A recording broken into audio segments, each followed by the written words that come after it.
नमस्कार दोस्तों, आप सुन रहे हैं डेली करंट अफेयर्स क्विज 5 सितंबर 2022। मैं हूं आपकी आरजे प्रियंका और बिना किसी देरी के शुरू करते हैं अपना आज का क्विज। तो हमारे आज के क्विज का पहला प्रश्न ये रहा। प्रधानमंत्री जन धन योजना PMJDY कार्यक्रम ने हाल ही में कितने वर्ष पूरे किए हैं?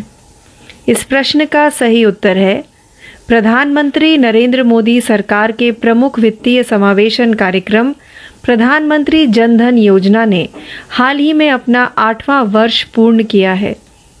आइए बढ़ते हैं प्रश्न 2 की तरफ। यात्रियों की सुरक्षा में सुधार के लिए हाल ही में भारतीय रेलवे और RPF द्वारा निम्नलिखित में से कौन सा ऑपरेशन शुरू किया गया था? इस प्रश्न का सही उत्तर है यात्रियों की सुरक्षा में सुधार के लिए भारतीय रेलवे ने रेलवे सुरक्षा बल RPF के साथ मिलकर एक अखिल भारतीय अभियान शुरू किया है जिसे ऑपरेशन यात्री सुरक्षा के नाम से जाना जाता है। आइए बढ़ते हैं प्रश्न 3 की तरफ। निम्नलिखित में से किस राज्य में विश्व का सबसे बड़ा धार्मिक स्मारक टेम्पल ऑफ वैदिक प्लानिटेरियम खुलने वाला है? इस प्रश्न का सही उत्तर है दुनिया की सबसे बड़ी धार्मिक इमारतों में से एक टेम्पल ऑफ वैदिक प्लानिटेरियम पश्चिम बंगाल के मायापुर में खुलने वाला है। आइए बढ़ते हैं प्रश्न 4 की तरफ। मनी एंड मी एक नई निवेशक शिक्षा और जागरूकता वेबसाइट किस निम्नलिखित म्यूचुअल फंड कंपनी के द्वारा हाल ही में शुरू की गई थी? इस प्रश्न का सही उत्तर है PGIM इंडिया म्यूचुअल फंड ने घोषणा की है कि उसने मनी एंड मी नामक एक नई निवेशक शिक्षा और जागरूकता वेबसाइट लॉन्च की है। आइए बढ़ते हैं प्रश्न 5 की तरफ। हिंदुस्तान एरोनॉटिक्स लिमिटेड HAL ने निम्नलिखित में से किस देश में पहला अंतर्राष्ट्रीय विपणन और बिक्री कार्यालय खोलने का फैसला किया है?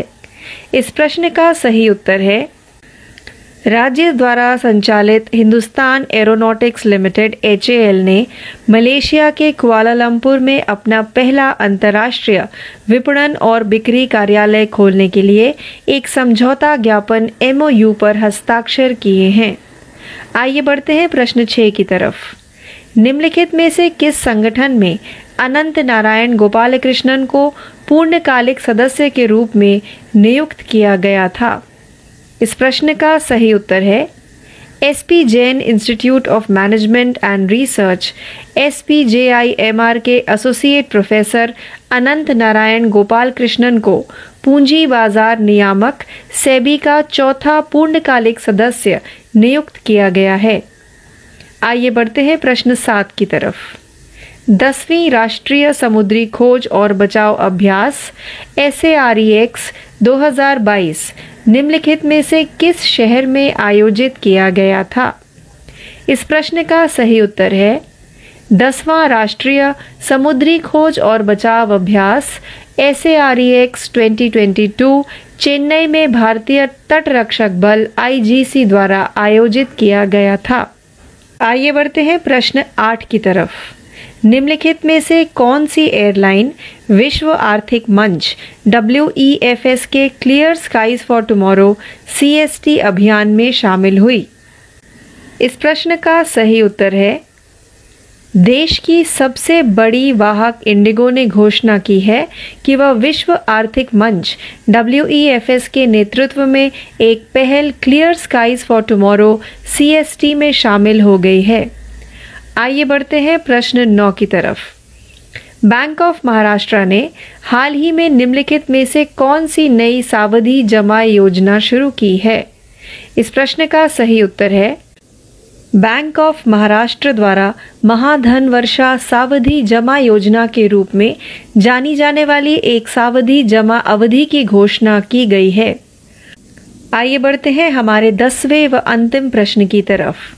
ब्लूमबर्ग बिलियनियर्स इंडेक्स के अनुसार निम्नलिखित में से कौन दुनिया का तीसरा सबसे अमीर व्यक्ति बन गया है?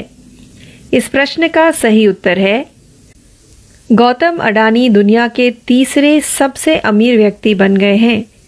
यह पहली बार है कि जब कोई एशियाई ब्लूमबर्ग बिलियनियर्स इंडेक्स के टॉप 3 में पहुंचा है, जिसकी कुल संपत्ति $137.4 बिलियन है।